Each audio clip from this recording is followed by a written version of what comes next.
the case to challenge the Finance Act 2023 began today at the Milimani Law Court before Justice David Majanja, Lady Justice Christine Meoli, and Justice Lawrence Mugambi. The Finance Act that is already in place following the lifting of the conservatory orders by the Court of Appeal has amassed elicited reactions, and the battle for legality or political priorities played out at court today. But of most significance was the active role of the bicameral House in coming up and passing of bills. Tracy Ochieng now reports. The Milimani Law Court was a buzz of activity, with petitioners and respondents moving files of evidence, petitions, and arguments against or in support of the Finance Act 2023. The controversial act suffered 2 conservatory orders following satisfactory evidence to suspend its implementation, as Lady Justice Mugure Thande determined 2 months ago. It is a submission. As the lawyers presented their submissions before the 3-judge bench, one bizarre admission from Rarieda MP Otiende Amolo raised eyebrows on the role Parliament played in the passing of the belabored controversial Finance Act. Parliament, in this case, means the bicameral House that includes the Senate and the National Assembly. And in terms of procedure, there was a fundamental error that we did in the National Assembly.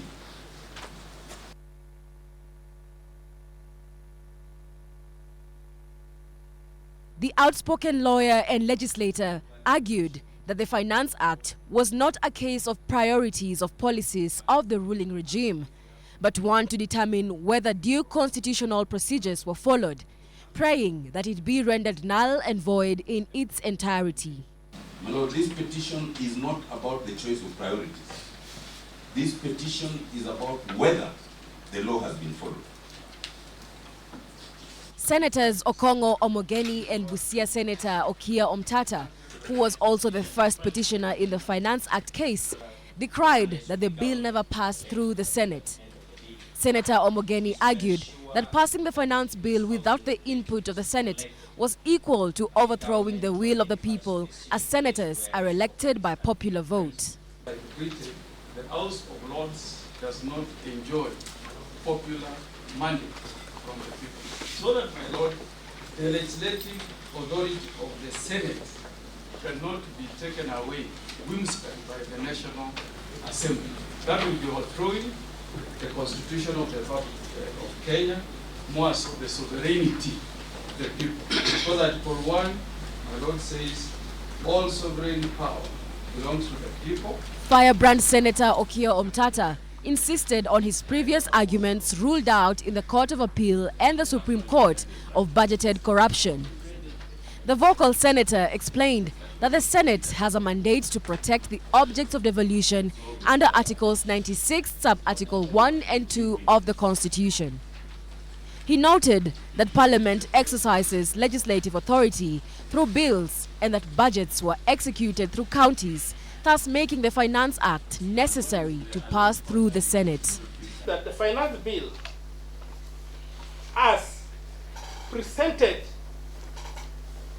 to the National Assembly, as published by the National Assembly, was a bill concerning county governments that ought to have been taken to the Senate, but was not, and that voids the finance bill ab initio in its entirety. Article 96, 1 and 2 are very clear. And 91, the word is not promote. The Senate is there to protect. So the question should be, why protect? On July 1st, Senate Majority Leader Aaron Cheruiyot disregarded the arguments by Busia Senator at the Thanksgiving ceremony of Dr. Chris Kipto, PS Treasury, stating, Omtata sio speaker wa National Assembly wala wa Senate. Kwa hivyo yeye kwenda kotini na kusema Senate was not consulted, yeye angekonsultiwa kama nani? The astonishing matter in this Finance Act 2023 fiasco and the role of the bicameral houses leaves one to wonder how the bill passed through the first, second, and third readings, proceeding to the whole committee of the House, amended, debated, and passed with over 170 votes before senators finally noticed that the bill didn't pass in the Senate. Just who is fooling who? Governance expert Fred Ogola questioned the purpose of the Finance Act 2023-2024, urging the court to do the right thing. On the unconstitutionality of the various sections of the entire Finance Act. In addressing you on this issue, my lady and lord, I submit that your duty and obligation under this issue is, so far as the case of the petitioner is concerned, is to interpret the Constitution and apply the Bill of Rights. In an exclusive interview with GBS TV Africa, the governance expert articulated the state of public participation that had already received much flogging and mention from other petitioners, explaining that the outcome of this case would set the litmus test of justice in the country. If the court does not throw away this Finance Act with all the glaring illegalities and the unconstitutional clauses in it, the court could have simply told Kenyans there is no need to pursue justice, especially in the context that the president has told people that if you are a litigant, either you go to jail, you leave the country, or you go to heaven.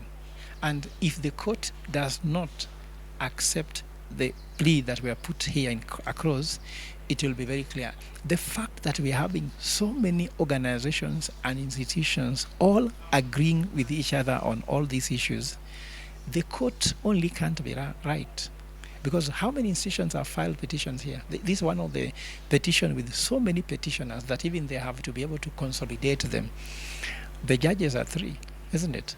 So if 3 judges can dismiss petitions from many organizations that have so many stakeholders, then even democracy is in defeat, because the people are many who agree with them. And not that we're having any issues with any government. This is just about freedom of rights, and people are quoting Bill of Rights. So the court, if at all, they need to redeem their credibility, because if you like, Supreme Court and Court of Appeal have lost that credibility.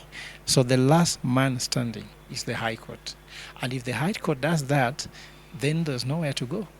The elephant in the room is the oversight authority of Parliament in passing and amending bills. While strong presentations were made in court, how could a bill be passed without debate? And is the Parliament failing to protect Kenyans? Tracy Ochieng reporting for GBS News.